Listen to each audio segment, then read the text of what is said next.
Valence bond theory শুরু করার মাধ্যমে আমরা কেমিক্যাল বন্ডিংয়ের কোর যে কেমিক্যাল বন্ডিং জিনিসটা সেটাকে আমরা তার মধ্যে ঢুকবো। তাহলে আমরা এতদিন যেগুলো করে এসেছিলাম শুরুর সেগুলো অনেকটাই বেসিক ছিল, এবং তারপরে মিডিওকার যেগুলো মিডিয়াম পার্ট সেটা হচ্ছে ফ্যাজান্স রুল করলাম, আমরা সলিউবিলিটি করলাম, এগুলো করলাম। এবং এরপরে এই ভ্যালেন্স বন্ড থিওরি থেকে আমরা অ্যাকচুয়াল যে কোর কেমিক্যাল বন্ডিং সেখানে আমরা ঢুকবো।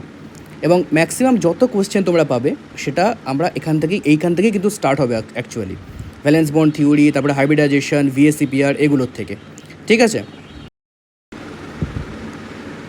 তো বেসিক্যালি ভ্যালেন্স বন্ড থিওরিতে আমাদের জানার বিষয়টা কী, আমরা কী জানবো এই থিওরির মাধ্যমে, এবং থিওরি এই জিনিসটা কী আসলে, মানেটা কী। যদি একটা কোশ্চেন করা যায় প্রথমে, how are covalent bonds actually formed. আমরা তো কোভ্যালেন্ট বন্ডসের যে ফর্মেশনের লুইস ডট গঠন আমরা দেখেছি, আমরা ক্লাস 10 অবধি এটাও দেখেছি, আর আমাদের শুরুর যে লেকচারে ছিল যেখানে কেমিক্যাল বন্ডিংয়ের মানে কত রকম কেমিক্যাল বন্ড হয়, যেখানে আয়নিক, কোভ্যালেন্ট, কোঅর্ডিনেট সবই বলেছিলাম। তো সেখানে আমরা দেখেছিলাম যে ইলেকট্রন ডটের শেয়ারের মাধ্যমে আয়নিক বন্ড কীরকম ছিল, দুটোর মধ্যে একটার ট্রান্সফার, ঠিক আছে।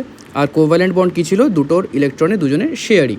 আর কোঅর্ডিনেট কী ছিল, একজনই দুটো ইলেকট্রন দিয়ে দেবে, ডোনেট করবে, আর একজন সেটাকে অ্যাকসেপ্ট করবে, তারপরে একটা বন্ড ফর্মেশন হবে। ঠিক আছে? তাহলে এই যে এখন যদি আমি বলি শুধুমাত্র কোভ্যালেন্ট বন্ডটাকে, তাহলে এই যে আমরা ইলেকট্রন ডট করে এই যে শেয়ারিংটা করতাম, তাহলে এই শেয়ারিংটা কি অ্যাকচুয়ালি এভাবেই হয়, মানে তার বেসিসটা কি, যে দুটো ইলেকট্রন এরকমভাবে আছে তাদের মধ্যে এই যে ব্রিজটা আমি আঁকছি, ব্রিজটা হোয়াট ইজ দ্যাট ব্রিজ, এই ব্রিজটা কী, এই ব্রিজটা এমন কি যেটা দুটো ইলেকট্রনকে এরকমভাবে একসঙ্গে রেখে দিচ্ছে, মানে কীভাবে এই বন্ডটা ফর্ম হচ্ছে সেটাই আমরা জানবো। তাহলে আমি যদি লুইস ডটের কথা ভাবি, তাহলে লুইস ডটে কী ছিল, ধরো এই যে হাইড্রোজেন, তাহলে হাইড্রোজেনের স্ট্রাকচার কি 1s1, হাইড্রোজেন হচ্ছে 1s1, তাহলে তার একটাই ইলেকট্রন আছে।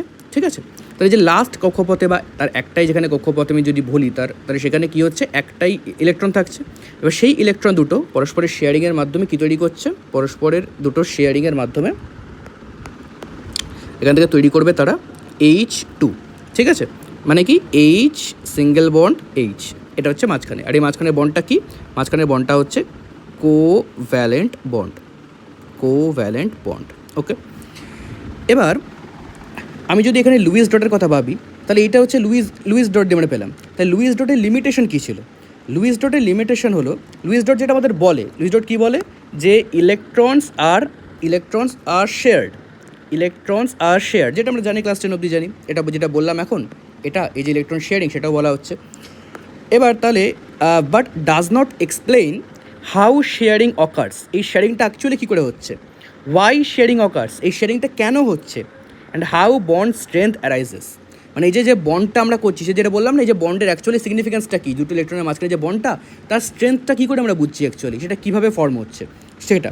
তাহলে এই যে এতগুলো লিমিটেশন পাচ্ছি আমরা, এই 3টে লিমিটেশন, তাহলে এই লিমিটেশনের জন্য আমাদের একটা নতুন থিওরি দরকার, যে থিওরিটা আমাদেরকে বলে দেবে অ্যাকচুয়ালি যে কেন এটা হচ্ছে। এবার সেই থিওরির জন্যই আমাদের এই যে নিড এ বেটার থিওরি, সেই বেটার থিওরিটাই হচ্ছে এই ভ্যালেন্স বন্ড থিওরি।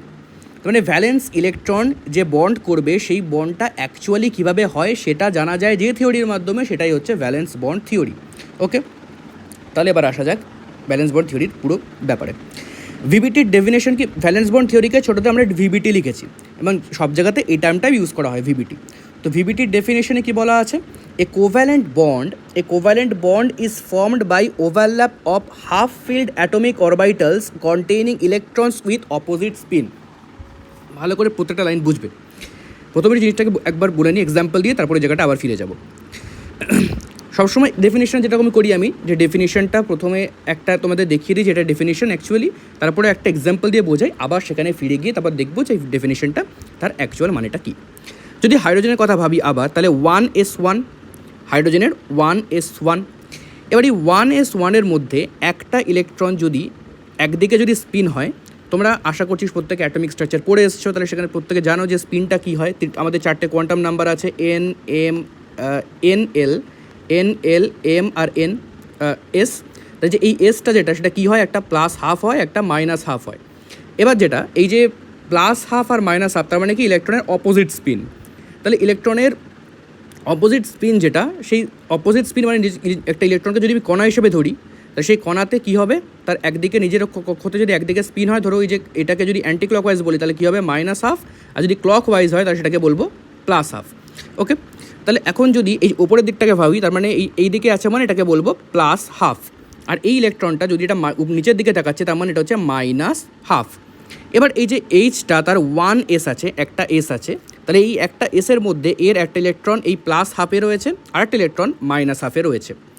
এবার এই যে প্লাস হাফ আর মাইনাস হাফ, তাহলে এই যে অপোজিট স্পিন, এই অপোজিট স্পিনটা ধরো যদি এবার এটা যদি এরা পরস্পরের মধ্যে ওভারল্যাপ করে, পরস্পরের মধ্যে ওভারল্যাপ করে এই দুটো অরবিটাল, তাহলে কি হচ্ছে এই পজিটিভ আর নেগেটিভ ইলেকট্রন ক্লাউড তারা একসঙ্গে চলে আসছে। তাহলে এই যে পজিটিভ নেগেটিভ ইলেকট্রন ক্লাউডটা এরা কি তৈরি করবে, আলটিমেটলি এই H2 তৈরি করবে, এই H সিঙ্গেল বন্ড Hটা তৈরি করবে, এই বন্ড ওভারল্যাপটা। ওকে, তাহলে এই যে তাহলে এখানে তাহলে যদি আবার যাই, যে বলা হচ্ছে যেটা a covalent bond is formed by overlap of half-filled atomic orbitals containing electrons with opposite spin। তাহলে ইলেকট্রনস উইথ অপোজিট স্পিন, এই যে একটা পজিটিভ একটা নেগেটিভ অপোজিট স্পিন পেলাম, অ্যাটমিক অরবিটালস, তাহলে এই যে 1s এই অ্যাটমিক অরবিটালস যার মধ্যে দুটো অপোজিট স্পিন ইলেকট্রন রয়েছে, তাহলে তাদের এই যে ওভারল্যাপ, এটা হাফ ফিল্ড মানে এটা তো 1s2 হতে পারে, তার মানে একটা রয়েছে মানে এটা হাফ ফিল্ড। তাহলে যে হাফ ফিল্ড যখন থাকছে তখন তারা যখন অপোজিট স্পিনের হাফ ফিল্ড অরবিটাল ওভারল্যাপ করছে তখনই কী করছে, একটা কোভ্যালেন্ট বন্ড ফর্ম করছে। এটাই হচ্ছে ভিবিটির ডেফিনিশন। তাহলে এবার কন্ডিশনস কী দেওয়া আছে, তাহলে কন্ডিশনস যেটা যে ডেফিনেশনের মধ্যে লেখা আছে সেটা হচ্ছে হাফ ফিল্ড অরবিটাল থাকতে হবে, অপোজিট স্পিন থাকতে হবে, আর এফেক্টিভ ওভারল্যাপ হতে হবে। এই যে ওভারল্যাপটা ঠিকঠাক হতে হবে, যে ওভারল্যাপটা হলো, যদি ওভারল্যাপ ঠিকঠাক না হয় তাহলে কিন্তু বন্ড ফর্মেশন হবে না, বা বন্ডটা অনেক উইক হবে। আর যত বেশি ওভারল্যাপ হবে, যত বেশি ভিতরে ঢুকে যাবে, তত কী হবে, তাদের ইলেকট্রন ক্লাউডে যত বেশি শেয়ারিং হবে, যত বেশি ওভারল্যাপ হবে, তত তাদের বন্ডের স্ট্রেংথটা বাড়বে। তো এবার পরেরটায় যাওয়া যায়, বন্ড ওভারল্যাপ, যেটা বলছিলাম এক্ষুনি বন্ড ওভারল্যাপ হাইড্রোজেনে দেখালাম। তাহলে বন্ড ওভারল্যাপ কীভাবে হতে পারে, ধরো আমি যদি হেড অন ওভারল্যাপের কথা ভাবি, মানে একটা ধরো এই একটা বস্তু আর একটা বস্তু দুটো পরস্পরের দিকে মুখোমুখি ছুটে আসছে, ঠিক আছে।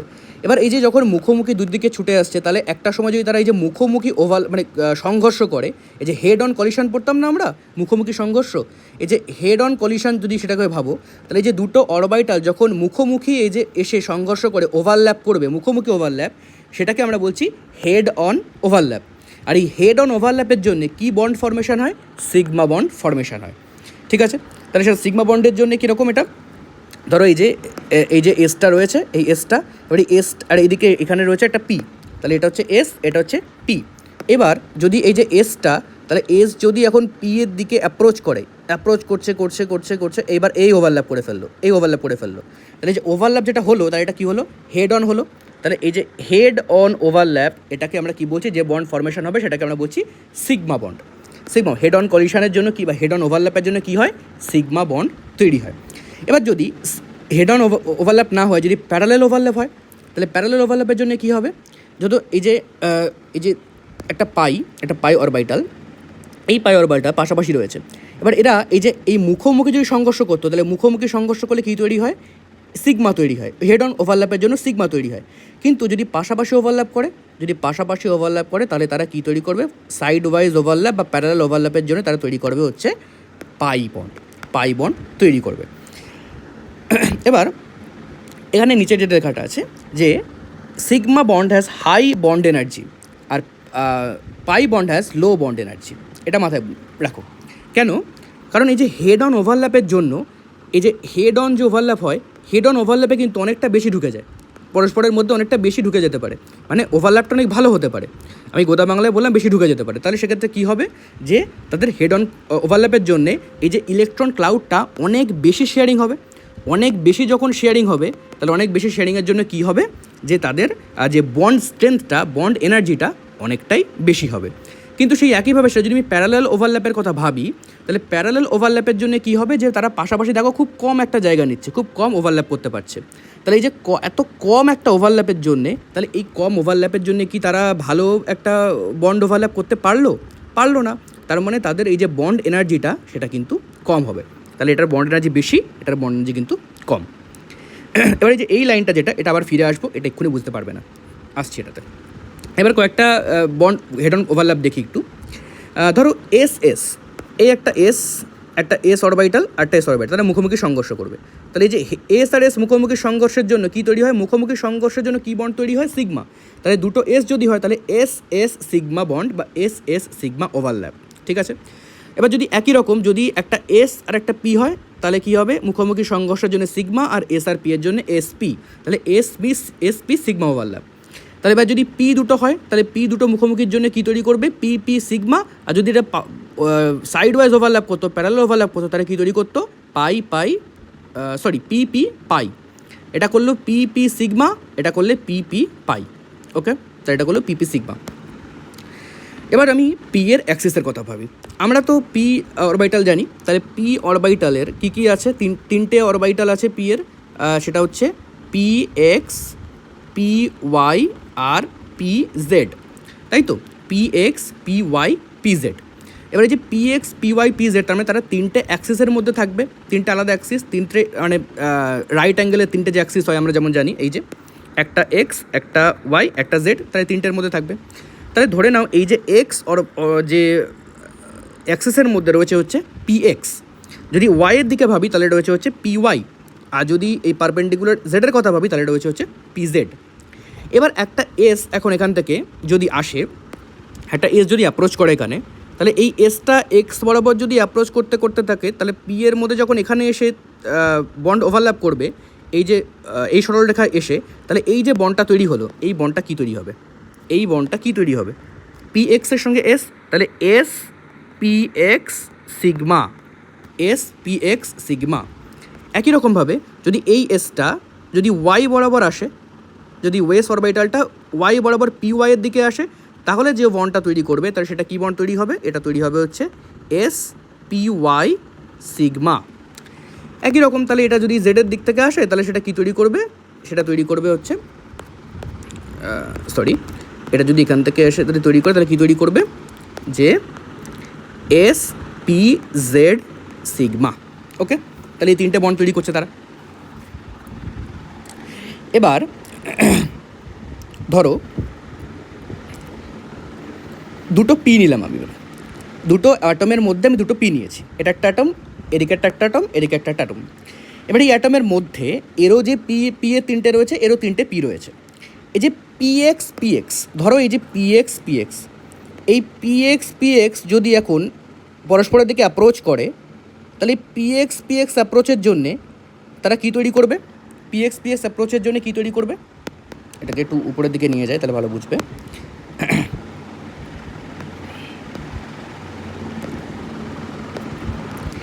এই যে পি এক্স যে অ্যাপ্রোচটা হলো, এখান থেকে এই যে পি আছে, তাহলে পিটা এদিকের পি এর সঙ্গে যদি যায়, পি এক্সটা দুটো পি এক্স যদি একদিকে মুখোমুখি সংঘর্ষ করে, তাহলে সেখানে কী তৈরি করবে, কি ওভারল্যাপের জন্য কী তৈরি হবে, এটা তৈরি হবে P x sigma, P x sigma. কিন্তু এবার প্রশ্ন হলো যে একটা যদি এখানে এরকমভাবে ওভারল্যাপ করে যায় মুখোমুখি, হেড অন ওভারল্যাপ, তাহলে এই যে বাকি যে দুটো আছে, ধরো এই যে ওয়াই এর সঙ্গে ওয়াই, আর এই যে জেডের সঙ্গে জেড, তাহলে এই দুটো তো এখন প্যারালাল হয়ে গেল, তাহলে এরা কি আর মুখোমুখি সংঘর্ষ করতে পারবে, সম্ভব নয় তো। এই যে যত এভাবে রয়েছে দুটো, তাহলে এইটা যদি মুখোমুখি সংঘর্ষ করে, তাহলে এইটার সঙ্গে এটা তো মুখোমুখি সংঘর্ষের কোনো পসিবিলিটি নেই। তাহলে মনে রাখতে হবে যে এই যে যদি পি এক্স একটা যদি এরকমের সংঘর্ষ করে দেয়, তাহলে কি হবে এখন, তাহলে পি জেড আর পি ওয়াই এরা পরস্পরের সঙ্গে কী তৈরি করবে, সাইড ওয়াইজ বা প্যারালাল ওভারল্যাপ তৈরি করবে। তাহলে মনে রাখতে হবে এই জেডের সঙ্গে এই জেড এখন তাহলে কী করবে, এরা প্যারালাল ওভারল্যাপ তৈরি করবে, জেডের সঙ্গে জেড আর ওয়াইয়ের সঙ্গে ওয়াই। তাহলে এই যে প্যারালাল ওভারল্যাপের জন্য কী তৈরি হয়, পাই তৈরি হয়। তাহলে এখান থেকে উপরটা কী তৈরি হবে, উপরটা তৈরি হবে পি জেড পাই, আর এটা তৈরি হবে হচ্ছে পি ওয়াই, এটা তৈরি হবে পি ওয়াই পাই। বোঝা গেল? তাহলে আমার এখন প্রশ্ন হচ্ছে এটাই যে ধরো এই পি এক্সের দিকে না এসে তারা যদি পি ওয়াই দিয়ে হেড অন ওভারল্যাপ করতো, তাহলে এই যে এখন আমরা যদি এটা যদি একটা স্কিম্যাটিক আঁকি, এটাকে ধরো এরকম আছে, এরকম আছে, তাহলে এখন ধরে নাও এটা হচ্ছে এক্স, পি এক্স, এটা হচ্ছে পি ওয়াই, এটা হচ্ছে পি জেড, তাহলে P X P Y P Z. এবার যদি এরকমভাবে না এসে যদি ও ওয়াইয়ের দিক থেকে অ্যাপ্রোচ করতো, তাহলে সেখানে কি হতো, ওয়াইয়ের দিকে অ্যাপ্রোচ করার জন্য কি হতো, এখান থেকে পি ওয়াই PY সিগমা তৈরি হতো। এবার এখনও যদি এটাকে আবার একই দিকে ভাবি তাহলে কী হবে, তখন জেড আর জেড প্যারালাল হয়ে গেল আর এক্স প্যারালাল হয়ে গেল। তখন কিন্তু এই এক্সের সঙ্গে এক্স পাই করবে আর জেডের সঙ্গে জেড পাই করবে। একই রকম যদি জেডের সঙ্গে জেডের অ্যাটাচ হয় তাহলে তখন এক্সের সঙ্গে এক্স পাই করবে, ওয়াইয়ের সঙ্গে ওয়াই পাই করবে। তাহলে আমি একটা জিনিস এখানে ক্লিয়ারলি বুঝতে পারলাম যে যখন দুটো দুটো পি অরবাইটাল নিয়ে যখন তারা অ্যাপ্রোচ করতে আসবে, PX PY PZ নিয়ে দুটো অ্যাটম, তখন হেড অন কলিশন মাত্র একটাই পসিবল আর বাকিগুলো সব প্যারালাল হতে হবে। তার মানে একটাই হেড অন কলিশন মানে হলো there will be only one sigma bond and rest all will be pi. তার মানে এটাকে যদি এরকমই ভাবি, ধরো একটা কার্বনের মধ্যে কার্বন না হলে যদি ধরো যে কোনো দুটো এ আর বি এর মধ্যে একটা সিঙ্গেল বন্ড যেটা হয়েছে, এই ফার্স্ট বন্ডটা যেটা তৈরি হয় হেড অনটা, সেটাও কিন্তু সিগমা হয়। আর বাকি যেগুলো তৈরি হবে সব কিন্তু কী তৈরি হবে, পাই তৈরি হবে, সব কিন্তু পাই তৈরি হবে। একই রকমভাবে তাহলে ধরো একটা সিঙ্গেল বন্ড আছে, তাহলে সেটা কি অবভিয়াসলি সিগমা। ধরো একটা ডাবল বন্ড আছে, তাহলে কী হবে, একটা সিগমা হবে একটা পাই হবে। ধরো একটা ট্রিপল বন্ড আছে, তাহলে কী হবে, একটা সিগমা হবে দুটো পাই হবে। ক্লিয়ার? এটুকু ক্লিয়ার?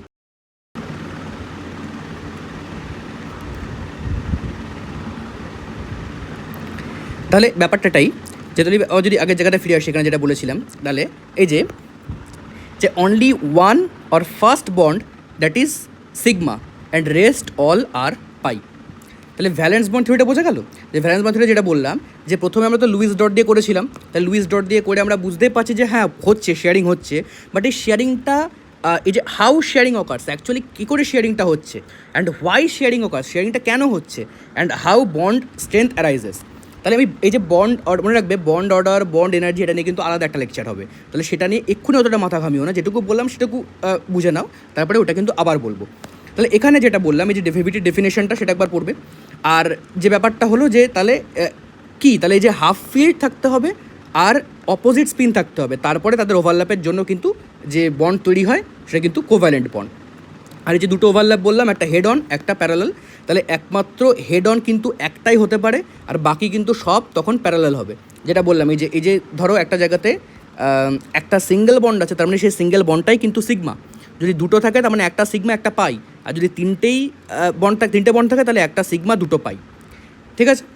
এবার একটা যদি বলি যে বন্ড এনার্জি যেখানে বলেছিলাম সেখানে আবার বলবো, এই যে হাই বন্ড এনার্জি এটা হচ্ছে সিগমার, আর লো বন্ড এনার্জি এটা হচ্ছে পাইয়ের।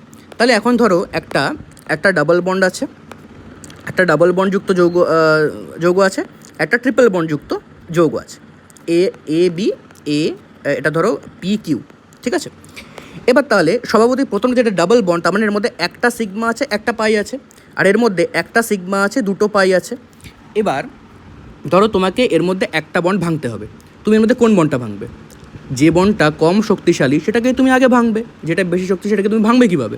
তাহলে কম শক্তিশালী যেটা হচ্ছে পাই, তার এই যে যেটা বলেছি এই যে লো বন্ড এনার্জি পাইয়ের, তাহলে পাইকে ভাঙা কিন্তু সোজা হবে। তার মানে মনে রাখতে হবে, যখন ডাবল বন্ড বা ট্রিপল বন্ড থাকবে, প্রথম যে বন্ডটা ভাঙবে সেটা কিন্তু pi bond, not sigma bond. তার মানে পাই বন্ড ব্রেক্স ফার্স্ট, বা পাই বন্ড ব্রেক্স ফার্স্ট। এটা কিন্তু তোমার পুরো অর্গানিক জুড়ে কাজে লাগবে, এটা কিন্তু একদম মাথায় রাখবে। তাহলে সিগমা আর পাইয়ের ব্যাপারটা বোঝা গেল, এই দুটোর মধ্যে ডিফারেন্সটা বোঝা গেল, আর ভিভিটির যে ব্যাপারটা এটা কিন্তু এরটুকুই থাকছে। তাহলে এরপরে আমরা কিন্তু কোর কেমিক্যাল বন্ডিংয়ের মধ্যে ঢুকে গেছি, এবং আস্তে আস্তে আমরা হাইব্রিডাইজেশন, VSEPR এগুলো সবের মধ্যে যাব। তো কন্টিনিউ তোমরা দেখতে থাকো, পুরো লেকচার দেখবে, না বুঝতে পারলে আমাকে জানাবে, কোনো অসুবিধা নেই।